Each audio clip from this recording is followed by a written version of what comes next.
And you've heard the budget, the 2021 budget, one of the most consequential budgets of our time. One, because of its COVID circumstances. And today we're going to look at the reality versus the alternative. And I'm pretty sure you've heard a lot about how this affects you. We're going to look at what the alternative is, but also what the reality currently is. Let's start with the reality. The question of the reality stares us in the face. And I want to quickly show you this particular graph that my research team put together, just to illustrate where we are. And we are tracking it back from 2016. This is revenue versus expenditure. For us here on PM Express, this is the fundamental problem that our economy has faced over the time. It is a fact that, as you see here, this line here represents our expenditure, what we are spending our monies on, how we spend the money, right? And this here represents the revenue. The blue represents the revenue. How much money are we making versus how much are we spending? And just a cursory look at this particular graph shows you that since 2016, we've always spent far more than we've earned. I mean, just think about your own self as an individual, right? When you begin to spend more than you earn, you are in trouble. But that is how this economy has operated for a very, very long time. But remember what I said at the beginning, that this budget is the most consequential. Because as we tracked, you will see that the gap this year is higher than most years. In fact, 2020 is the biggest gap we've seen since we started tracking this, since we tracked this 2016, in the difference between expenditure and revenue, the biggest gap we've seen. In fact, when you fast forward to 2021, which is this budget that we are currently discussing, it is supposed to, we expect it to close just a bit, but not significantly. And if you compare the gap here to there, to what we see in these other years, then you begin to appreciate the gravity of the reality that this current government is having to grapple with, right? And they tell you that the reason why this was the largest gap we've seen between revenue and expenditure is because of something called COVID-19. Do we believe them entirely or we don't? And that is where the alternative comes in. We'll try and interrogate that shortly, but this is significant. And this is the heart of the problem. And so what does the 2021 budget propose to do about this? To be able to deal with this, you have to raise more revenue, close the gap, because this expenditure line will tell you what we are spending our money on. Some of them we can't do anything about, right? So you simply have to raise more revenue. But can we raise more revenue? How do you do that? That is a big question. This is what government is proposing to do, to raise more taxes. You have to pay for it, government is saying. You have to pay for it. To close this gap, you have to pay more. You have to pay 1 percentage point more on NHIA. Everybody will pay for it, including myself and yours as well. 1 percentage point increase in VAT flat rate. You have to pay for it to close that gap, government is saying. In fact, the team is burden sharing, because that is the reality I showed you earlier. What else would you have to pay for? You also have to pay for sanitation pollution levy. Well, you're polluting the streets. You've been told to stop. Government says you are not stopping. And so let's impose a tariff, a new tax called the sanitation pollution levy. But the question is, on what do you impose this tax? And that is where a bit of the controversy has been. Government had decided to impose a tax on petrol and diesel. And when you mention petrol and diesel, the poorest of the poor in this country to the richest will face some form of the impact. But government argument is, because it's on petrol and diesel, the guys with the four-wheel drives will have to bear more of the brunt. Because when you go to the fuel station and you're filling your 4-cylinder, 6-cylinder, 8 V8 vehicle, you pay far more for petrol and diesel. But you cannot discount how this will also affect the ordinary person. Because the trotro 5.7% increase that we'll talk about shortly, that all this amounts to, will somehow might also want to increase transport commercial fares. The question is there an automatic link between all this and fares? Because if not, then we might not see as much of an impact on the ordinary person. We'll dissect this a bit more. And then there is the energy sector recovery levy of 20 pesos that is also going to go onto petrol and diesel. So in all, we have 30 pesos. What is government telling us as far as this is concerned? You can expect a total of 5.7% on the fuel when you go to the pump very soon. When would this happen? We'll get to that shortly. Now, more taxes. Remember that we spent a huge amount of money. I'll tell you how much very shortly. On clean up the bank, the financial sector. Government says, listen, we've carried this burden since 2016 for a long time. It's time for the banks to pay for it, right? And so what is government proposing to do? 5% levy on profit before tax of banks. So the banks will have to bear this cost. I mean, banks that were culpable, banks that were not, somehow will have to pay for this. How will this affect the ordinary one? It's always the question that you need to ask. Will the banking services increase, the price, the cost of banking services increase, and how will they affect us? And some say, just when the banks are recovering, when you're imposing this on them, the banking sector, what will the impact of this be on the banking sector? We don't know. We'll try and get into that shortly. It's all about what this means for you.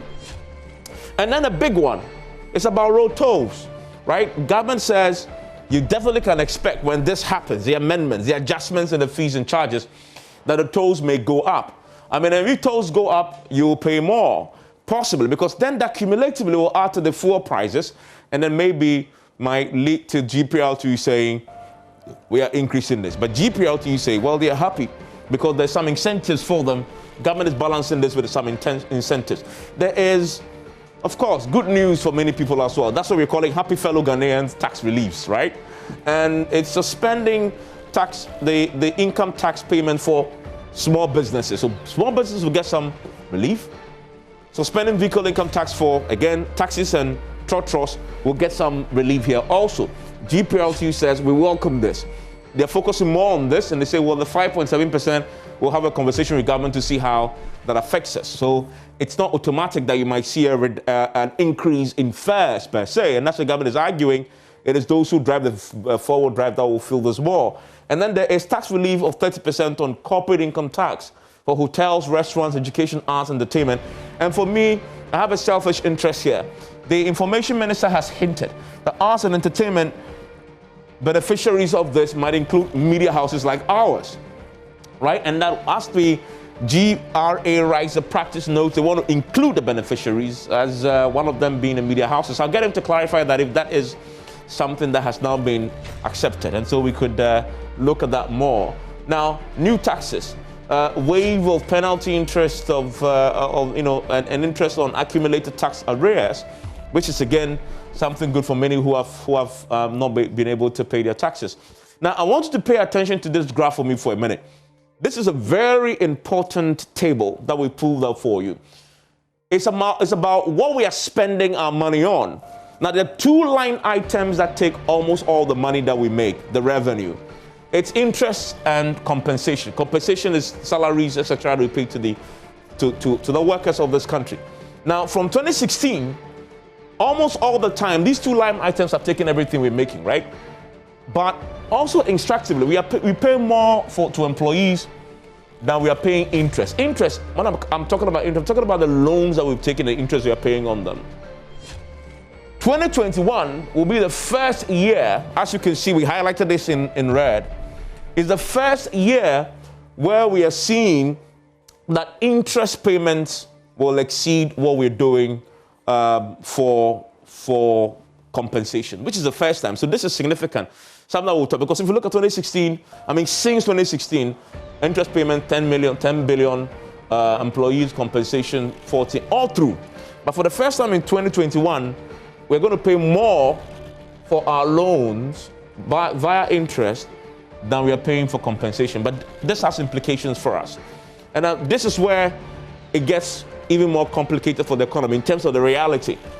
Now, according to the 2021 budget, the total expected revenue amounts to 72.2 billion. This is how much we are expecting to raise with all the new taxes that government is imposing, right? Now, interest payments plus compensation alone, after we raise the money, what we are spending our money on, alone, those two line items will come to 61.7 billion. How much is left in the kitty after this to do any other thing? 10.5 billion. For a country like Ghana, this is really nothing. So these two line items takes everything and this. So how do you run an economy with this reality? Something drastic will have to happen. And that's what government says, we need those taxes. So the resources that we see here, and these are the grants. If you look at the tax revenue, all the taxes that we are talking about, it comes down to 55.8 billion. That's how much government expects to raise from this, according to the budget. Now, what are the line items, right? Total debt stock, and this is very important. And we'll spend some time to talk about this. We are at 291.6 billion, which comes to 76.1% of GDP, which is unsustainable. In the IMF, World Bank terms, when you hit this number, you are in dangerous territory. But what are the key items that have led to this? Big one, COVID-19, 19.7 billion, which means if COVID-19 pandemic did not happen, we are 19.7 billion less on this amount we borrowed. That one, 19.7 billion less on that amount we borrowed, right? The pandemic alone. And then there's financial sector cleanup, which we also were forced to do. Again, if you take this out, if the financial sector wasn't as rotting, we would have spent 21 billion. Again, so these two line items, huge in this accumulation that we have here. Now, that is why we're going to be breaking all that down for you, and the payment, of course, is important. And then, of course, but this, I want you to pay attention to 5%, the overall real GDP growth rate. And this is above what even the international organizations have predicted in terms of the average. So there's a lot to go through comparing what the reality is against the alternative.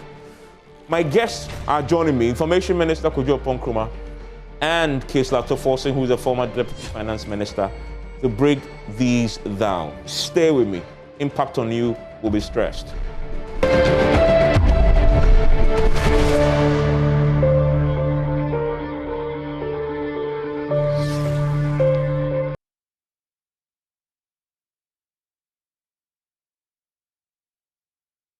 And thank you for staying with us. Kojo Nkrumah is Information Minister. Keisla Toforson is former Deputy Finance Minister. Doc, has it been confirmed that you're now the ranking? Yes, you're now the ranking. Okay, so he's now the ranking. Well, he was the ranking. He's still the ranking for the finance. Is my deputy. And, that's interesting. That's interesting. That's a very interesting pairing. Kojo is shaking in his boots, I know. Yeah, by the way, so the debate in Parliament is tomorrow, and so we are going to be paying a lot of attention to that on the floor. It's going to be a very interesting debate. But Mr. Nkrumah, I just painted a picture there, tracking what has been happening since 2016. It's a pretty grim picture if you look at the trend. I mean, the graph shows you, I mean, the expenditure versus revenue gap constantly increasing. How did we get here? So let me start by saying good evening to yourself and to your viewers out there, and to maybe commend yourself and your research team, because I think the kind of analysis you've done puts our conversation in a clear perspective. That one of the real challenges that we have is the fact that we have high expenditures and not enough revenues to meet those expenditures. And governments upon governments have been struggling with how to walk that political economic line, what the technocrats will call the deficit or the gap in between. I mean, if you look at last year, government spent about 110 billion Ghana cedis. Yeah. And even for that, there are a lot of sectors of the economy that say that we are not feeling it. We need our roads, we need this, we need that, we want jobs, we want that. So you are looking to a scenario where perhaps government should maybe be spending, 150 or 200 billion before the general Ghanaian population gets some comfort that we can feel the work of government around us. But that has to be funded. And if government revenue is sitting around 53 billion, yeah. If you look at the estimates for last year, yeah. The expectation was that we're going to move from somewhere around 50, 53 to close to about, 70 yeah. 72, So 72.5 in terms of revenue. Yeah. And then be able to add a bit of borrowing to it and spend. And even that is the total spending that brings us to about 110. And year on year, governments generally struggle with that.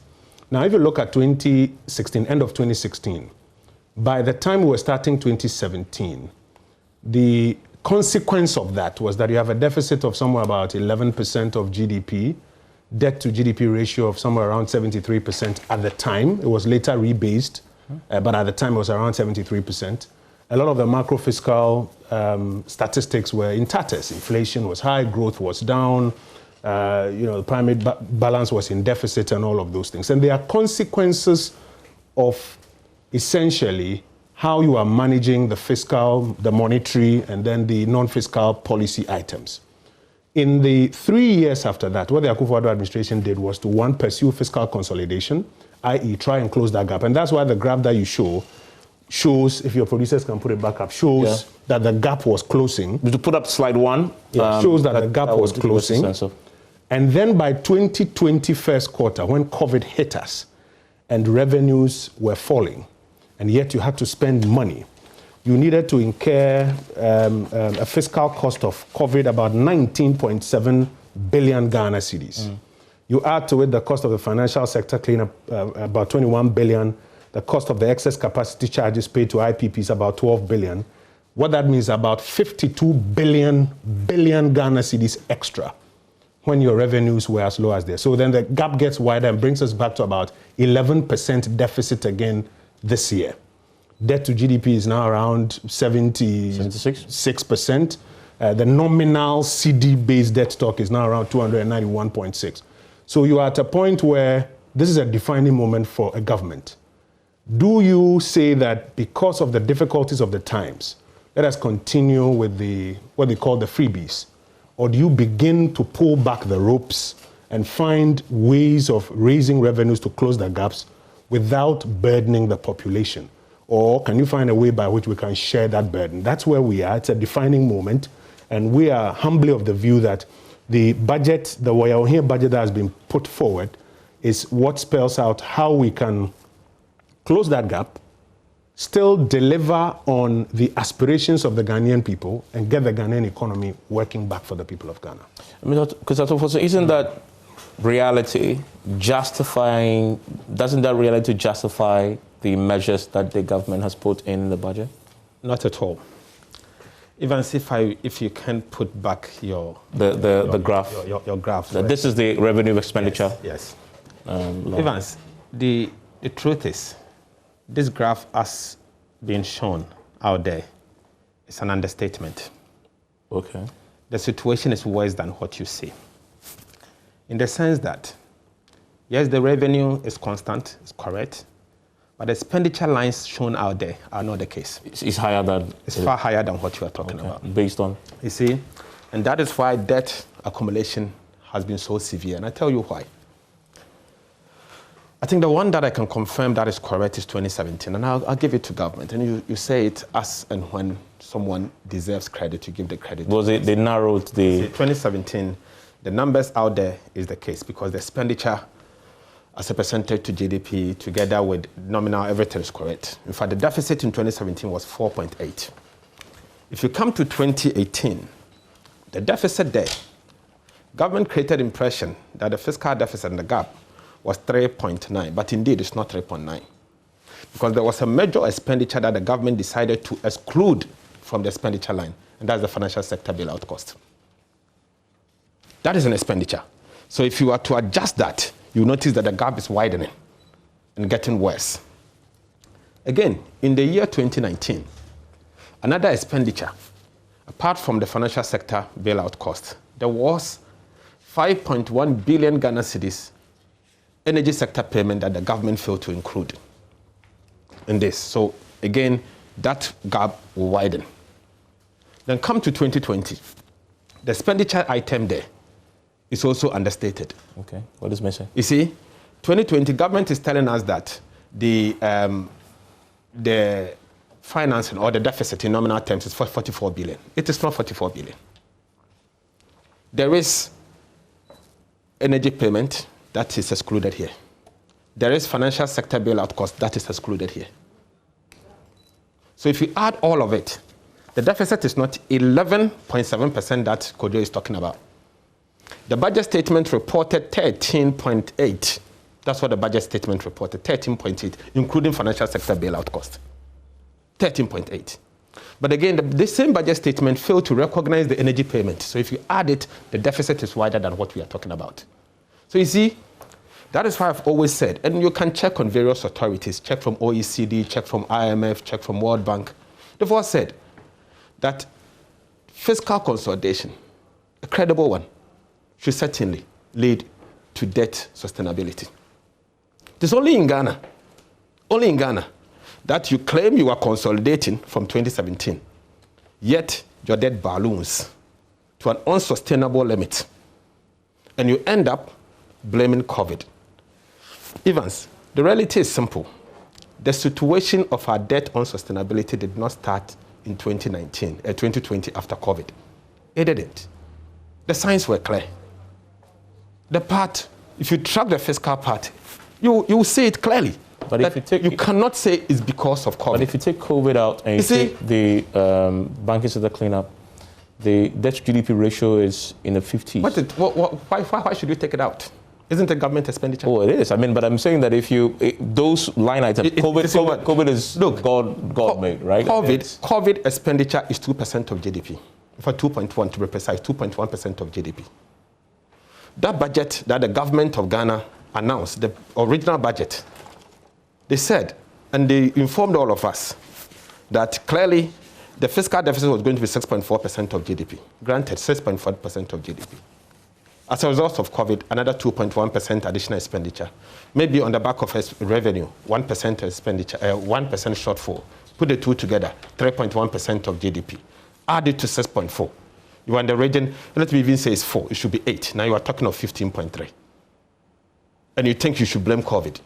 What has COVID done? If you look at the budget statement carefully, check the GDP growth. The GDP, nominal GDP was projected for before the COVID, 393 billion Ghana cedis, nominal GDP projection. After COVID, they reduce it or revise it downwards to 385 billion. Now in the budget statement, they said it's going to be 383. If you express that as a percentage, there's only a reduction of 3.7% of GDP. You are saying COVID has struck you, and so things are not going well. I recognize that COVID has had some impact, some level of impact on the private sector, particularly the small businesses and certain sectors of the economy, like the hospitality industry. I recognize, no doubt about it. But at the governmental level, the situation cannot be as bad as the government is trying to paint. The situation is not bad. The effect on the economy? I'm saying the effect on the economy, there was some effect on the economy. So the effect on the economy you believe is not as bad as the government makes it? It is not as bad as government. But the numbers tell us, the numbers don't lie. But you see, numbers don't lie. And you can't tell me that all what we have out there is as a result of COVID. No, it's not. It's not. It cannot be. But it's a huge election-related expenditure part of it. 19.7 billion. It's quite significant. You see, but financial sector cleanup, 21 billion. Look, 21 billion can be financial sector cleanup, but this is not for 1 year. You know that. Yeah. This is not for 1 year. We are talking of 2020. So it's an accumulation of the last 4 years. And then excess capacity alone, 12 billion. But many say that excess capacity of 12 billion, remember, they paid 5.1 billion in the last budget. In this budget, 6-point-something billion that they have not accounted. Do you take some responsibility for the payment? How can we take responsibility? Because you left this Have you audited that to be sure that it's excess capacity? Have you audited that to be sure that it's excess capacity? You doubt you left excess capacity? Exactly. But the contracts speak for themselves. Look, what contract? Let me point something to you. You recall that the Honorable Boakye Ejako some time ago came to Parliament and said that they are going to reduce fuel price, energy price and all of that in the form of subsidy. All those subsidies has accumulated over time. All those freebies that President gave, they are all subsidies that we have to pay for it. So all of them put together in what saying is excess capacity. Excess of what capacity? Yeah, I mean, it's not excess capacity. I mean, Mr. Ponkruma, he has a point, has he not? Because this is pretty much your own creation, he argues. There isn't a justification for the increases because these line items, he believes, a lot of it is your own doing. I'll come to those specifics. But first, Ato suggests that items that are treated as amortization ought to be included in expenditure assessments. I respectfully disagree. You would recall that when the IMF came to town, and we were in this IMF program, the budgets that were being prepared and the reporting on those budgets, they were not being done solely under our hand. They were being done under a framework that we had agreed on with the fund. Under that framework, the energy sector and financial sector liabilities that we were clearing, they were not expenditure items properly so-called. I disagree. They were treated as amortization. And so you would find that when you go to Appendix 3B of the budget, on page 211, it lists all the expenditure items and will tell you what is total expenditure. So in 2021, for example, total expenditure is expected to be 110. Yeah. And then it will come to appropriation, where it would then include arrears clearance and amortization. So properly so-called, if you are benchmarking revenue versus expenditure, these are not items that you would include in it. And you're not including them because you are deliberately fudging the numbers. You're not including them because this is not how we have accounted for it over the last 3 or 4 years, even with the fund in town. So you notice that when the fund is commenting on our numbers, they will say that the deficit, for example, is 11%. But if you include these items, these amortization items, then it will come up to a different figure, which is higher. Now, you recall that there were times when our colleagues on the other side and us used to disagree on this matter back and forth. It even took, I think, one of the country directors of the fund to call into one of your programs to correct that, no, the figures have not been cooked as they alleged or fudged, but there are ways of accounting that you have to understand. But Evans, let me even assume without admitting that what Atu is saying is true. Then he's actually making a case for us that there is the need to get our revenue numbers up higher so that we can close the gap between revenues and even the ones that he wants to add to expenditure items. In fact, it will be perhaps even exciting for us. If you add those numbers, we don't agree that you have to add it because that is not how we understand the national accounting to be. But even if you added it, then what it will do is that it will make our case for us the more that the gap is wider and that you need to raise more revenue so that you can keep that gap disciplined and also be in a position to fund the majority of the items that the Ghanaian public wants to see funded, which today are not funded. In the 2021 budget, 291 billion debt stock includes financial sector. Yes, it does. But previously, it wasn't in... No. There's a difference between the nominal CP-based debt stock that's what it is. and then the expenditure line or even the deficit. Before I move to the specifics. Before you move to the specifics, Evans, a quick one. First on the issue of the amortization. First of all, what is amortization?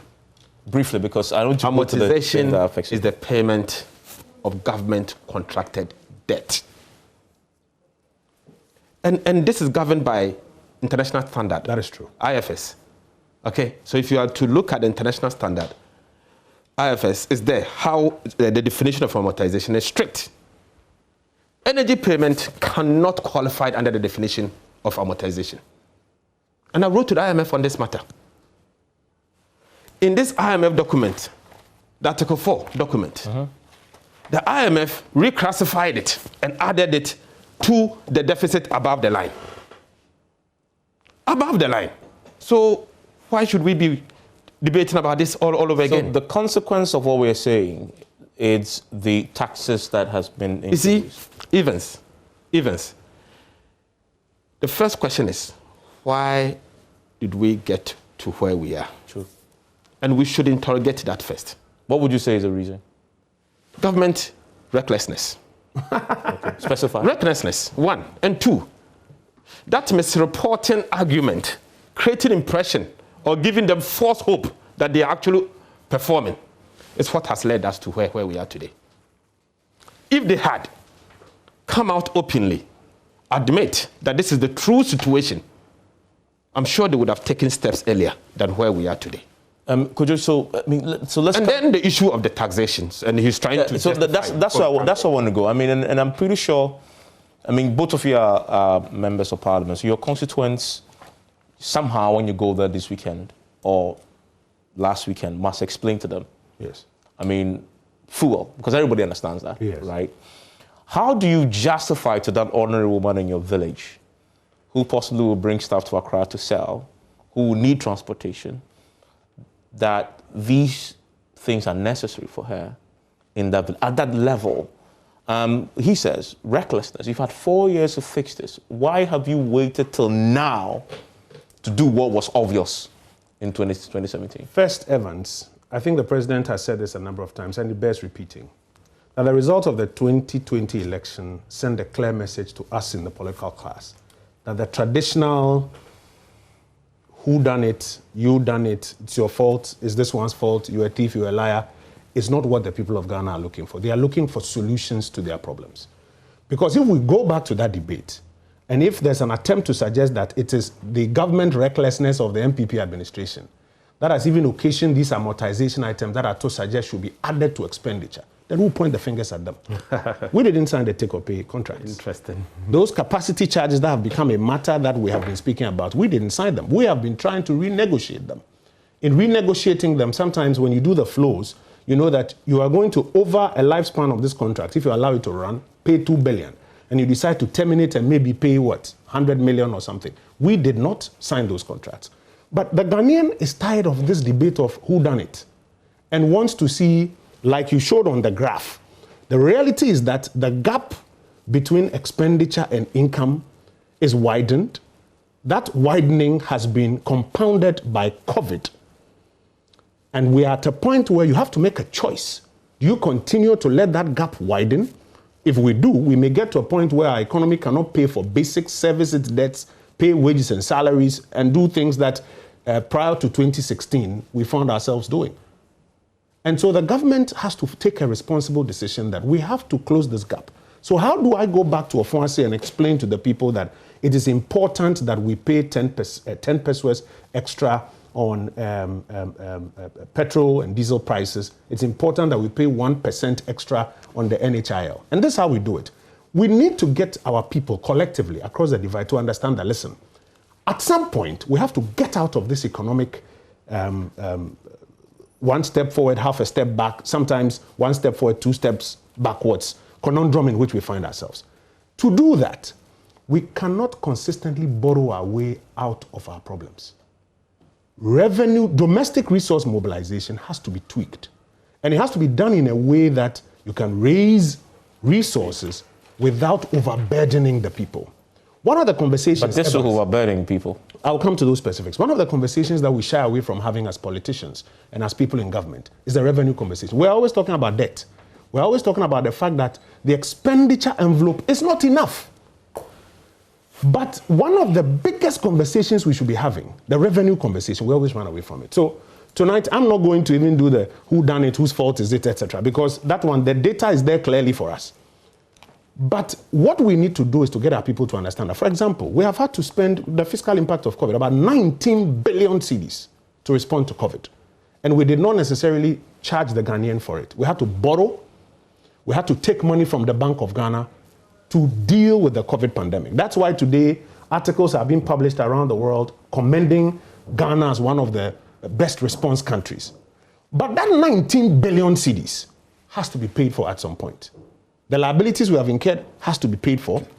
COVID expenses are going to be with us at least for the medium term. Does the 19 billion include the free water and electricity you gave? It does. It's part of COVID-related expenses. No, but you gave us that one hand and you're taking it back the other. No, we were in the midst of a crisis and government had to front load. You said it was free. But it's free to you. It wasn't free to the treasury.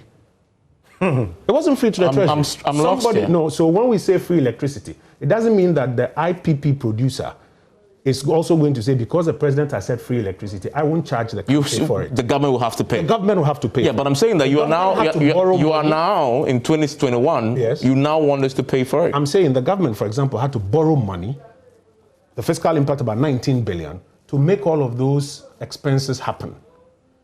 In addition to that, there are going to be expenses in the medium term because of COVID. The government is asking a question. Can we continue to accommodate this COVID black hole in this already widening gap of our finances? Or do we have to introduce a revenue handle that can take care of it? And the government comes to a view that, with the greatest of respect, can we take 1% VAT to pay for that, so that COVID does not become an ever-burdening expenditure item for us. Yeah, but you made a choice to give us free water and electricity. You've extended it, and it served you well in the politics of the day. Because governments won the election. Because governments make only choices. now to come and tell us to pay for it. No, because governments make choices on behalf of their people. If we are at war, and the government has to make a decision that we have to procure A, B, C, D, E, F, G to go to war and win that war, and does not necessarily tax the population for it today, and mobilizes for us but to the free was populist then. I'm coming. To mobilize and come together and achieve it. It is well in order for the government, when we have won the war, or we are on a clear path to winning the war, to say, this has been the cost. So it wasn't free then? It was free to the people of Ghana at the time. But now we are paying for it. Treasury, we have to now begin to close. You just delayed the payment. So because it wasn't free. You should have told us that. Well, no, because down the line you pay for this. No, because everything we consume in this country is paid for. Or ought to be paid for. If not, we'll arrive at that graph that you showed us earlier, where the gap keeps widening. So this is a defining moment for a government. Do you say, well, I don't want to, offend the people, or do you confront the people with the reality that, fellow Ghanaians, the reality is that this gap cannot be there forever. We have to mobilize to repay. So I'm going back to Ofonase to explain to my people why we need to ensure that we all pay that 1% extra, so that we can continue to provide those services for the people of Ghana and protect lives and livelihoods. And that's what we're expecting that all of us across the divide will do at this critical time in our national. I mean, Mr. Toforsing, so Dr. Toforsing, so it comes back to the point. So if you don't do what government is proposing, what is the alternative? The economy will collapse. Okay, before I come to the alternative, and I have wonderful alternatives, and before I come there, let me first say that Kojo made a point that government takes decision on behalf of the people, and in case when we're at war, government will have to take decisions to obviously fund the war. I mean, trying to liken COVID to war. You do not impose taxes in the middle of the war. You wait for recovery and proper recovery, then you come in. Okay. I had a president when he came to Parliament, I think last week, 2 weeks ago, and he made a point that his team managed to raise the money to deal with the COVID situation, and that because they are better managers of the economy. Today, Kojo is telling us that they borrowed the money. And yes, they borrowed the money. He's saying the truth. So the president is taking credit for being good manager of the economy because he borrowed. And anybody at all can borrow. That doesn't make you a good manager of the economy. Kojo, let me take you to the key point. The point is simple. The taxes that the government has introduced, some of them are questionable. Let's break it down. Some of them are questionable. Example, the first one is the VAT increase. I won't call it VAT, it's levy, National Health Insurance levy, of 1%.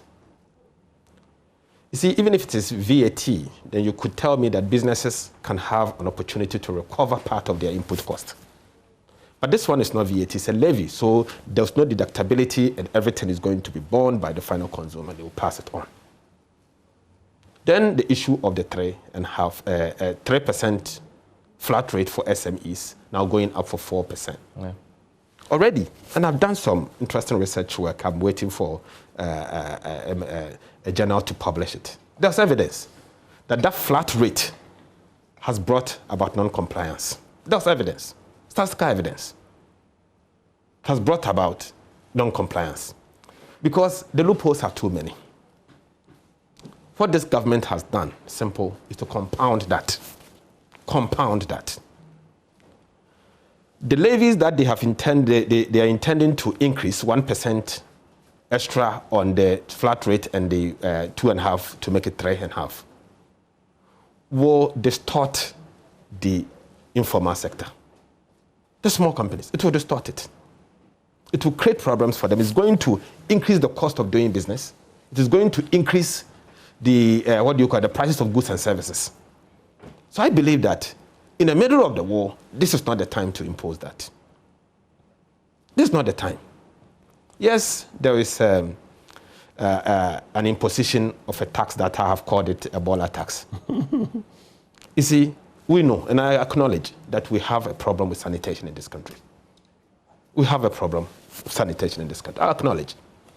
But as to whether we should tax it and give it to the pool, for the pool to decide as to what to do, is another thing. I believe that this is a tax that should be earmarked, if approved.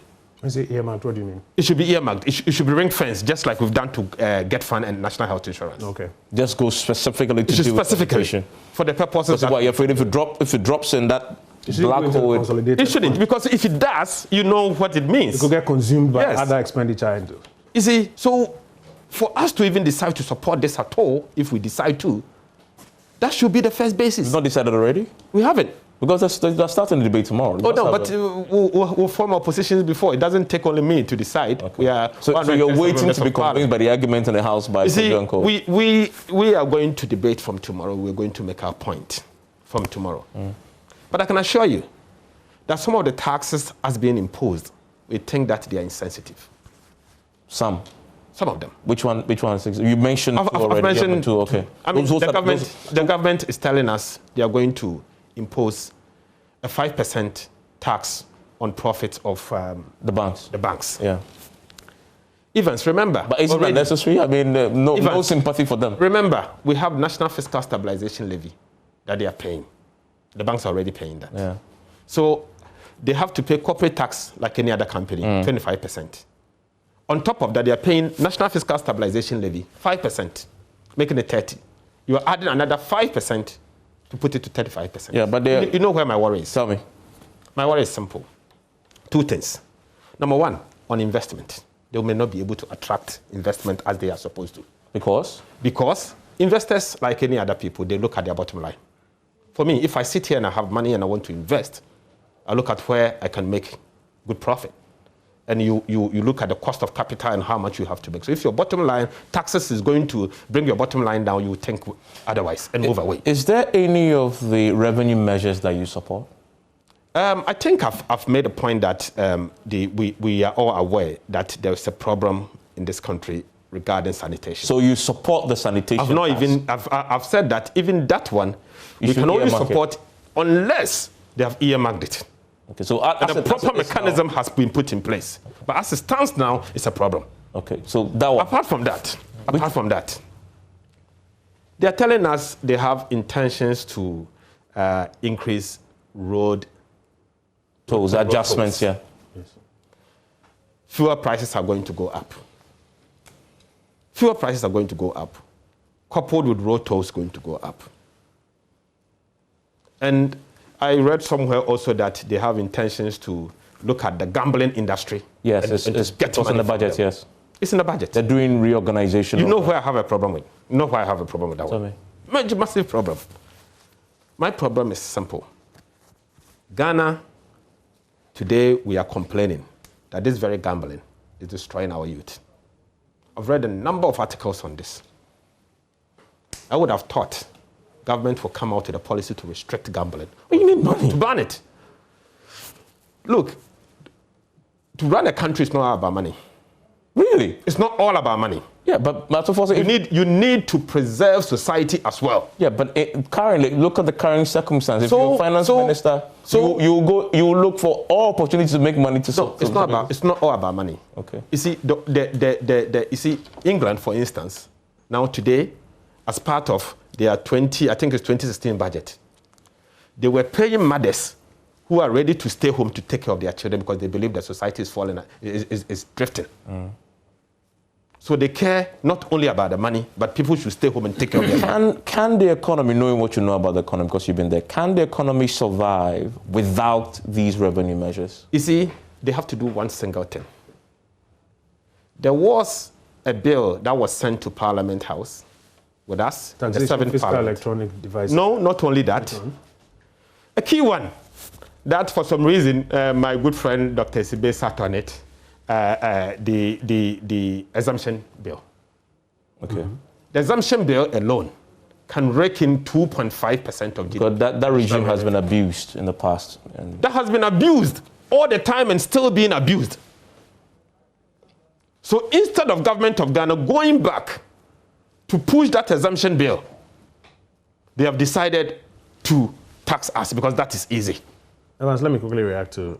Okay, that is easy. Quickly, because I need to go for a quick break. So for example, sin taxes have always been part of the taxation regime of our republic. When Ato was Deputy Finance Minister, and even before then, and since then, we have the National Lottery Authority that even runs gambling, or authorizes gambling to be run, and therefore accrues some revenue. Gambling has not ever been one of those activities in this country that has been prescribed by law. But rather what happens is that you ensure that you exact a higher level of taxes on it, like we do for tobacco and alcohol. To discourage people from what the government is saying is that it is noticeable that the gambling space is opened up with a lot of these online betting platforms. And it would like to, just like it does with the National Lottery Authority, it would like to ensure that the proper taxes are accrued from there. It will be double standards if you say you are allowing NLA and then you are banning all of these ones. If you think that it is something that should be prescribed, then it should be prescribed across board. That's the first argument. The second one is the history. The history of geopolitics shows us that in times of war, an army runs on its stomach. In times of war, you need to mobilize resources to keep the army out there fighting. Because if you don't, there's no way you're going to win the war. I am excited by Ato's suggestion, and I think he actually says it in good faith, that for what they call the Bola tax. By the way, I like the name the Bola tax because they're actually helping us to brand it. And it brings people's consciousness to the fact that all of this rubbish that we are creating must be paid for and evacuated in a particular way. There are two ways. Some say the polluter pays. Some say you do a tax across board and then we use it to mobilize. Either way, somebody has to pay for it. Say again? I say it's a Pegovian tax. Yes. Either way, somebody has to pay for it. And the conscientization, even with the branding they are doing, is right. What I like is his suggestion that perhaps we should ring fence it into a fund so that it doesn't come into the consolidator. I believe that it is these conversations that the people of Ghana are looking for, that, okay, we understand we have to pay something to deal with this matter, but perhaps this mechanism is not good enough, and maybe what we should do is to create a fund out of it. I think it's a positive suggestion that can be looked at. But go back to some of the tax measures that we have approved in times past, which we haven't implemented. And we must do better at implementing them. One of the ones that breaks my heart is the Taxation Fiscal Electronic Devices The Act. IPOS, yeah. Because what it will do will be to ensure that VAT, the VAT seepages are closed, and that the tax to GDP ratio can be closed by at least by some 5% or so. He's talking about exemptions. For exemptions, I differ. Because even when we passed the GIPC Act to provide exemptions, we saw what has happened in various administrations, and even the last one, we saw what happened with it. So I'm not too sure about exemptions generally and what it can rake in.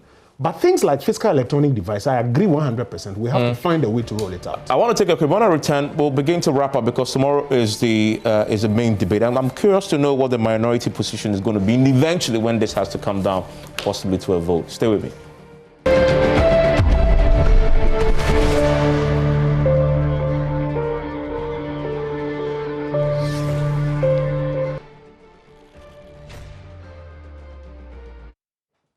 So this is PMS. So we're just wrapping up. Main debate tomorrow in Parliament. You want to join us because we're going to be carrying it live. Let's wrap up, Kesel.